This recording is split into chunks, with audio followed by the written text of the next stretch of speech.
By calling the meeting to order, I'm Warren Buffett, Chairman of the Board of Berkshire Hathaway, and I welcome you to this meeting.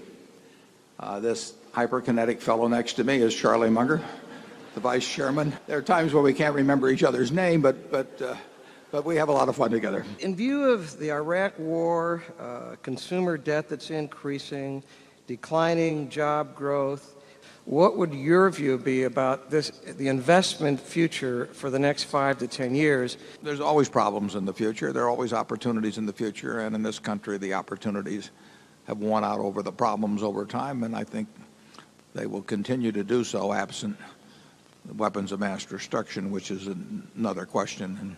What habit or habits have contributed most to your ability to continue learning and improving your investment decisions in a changing business and financial environment? I think that takes a certain amount of what an old Omaha friend used to call uncommon sense. He used to say there is no common sense.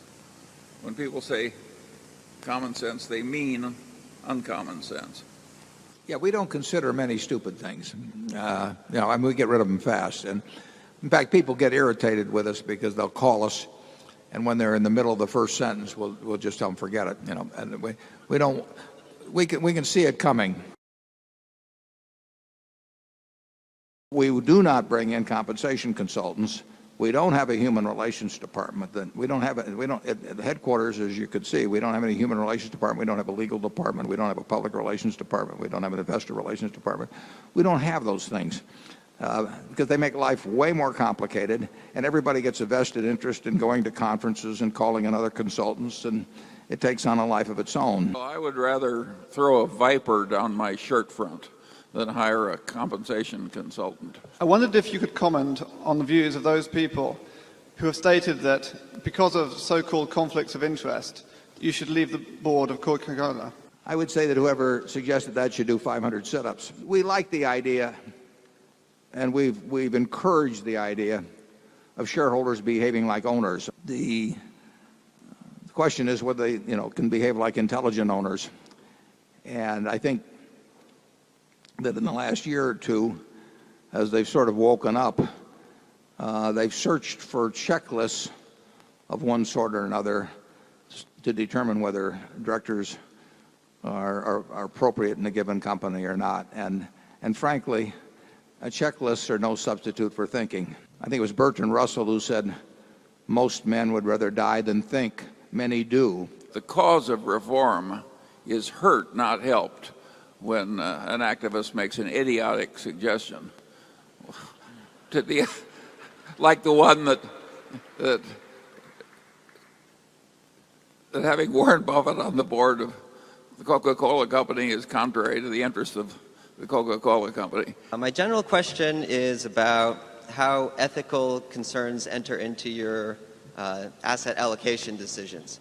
So, for example, I think there's some strong arguments that can be made that say classic Coke should never be part of anyone's diet. I think it's a little crazy myself to say that it's terrible if people eat hamburgers or drink Coca-Cola or eat candy or anything like that because they're likely to gain weight. That is a perfectly optional decision, and who knows whether somebody has lived a happier life that lives to 75 and their overweight condition causes them to die a little sooner, or they lived to 85 and lived on carrots and broccoli, has lived a better life. I know which one I prefer. What is your opinion on the current state of U.S. immigration law as it applies to the employment of highly skilled permanent workers? We've certainly been a country characterized by lots of immigration, and whether that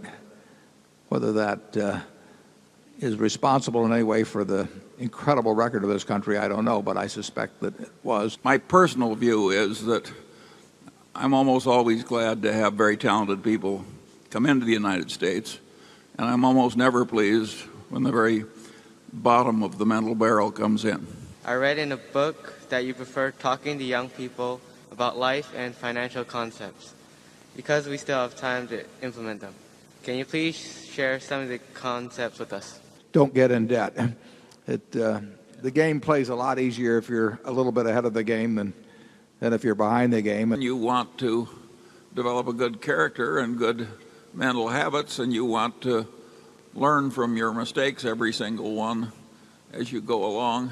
And of course, you particularly want to avoid evil or seriously irrational people, particularly if they are attractive members of the opposite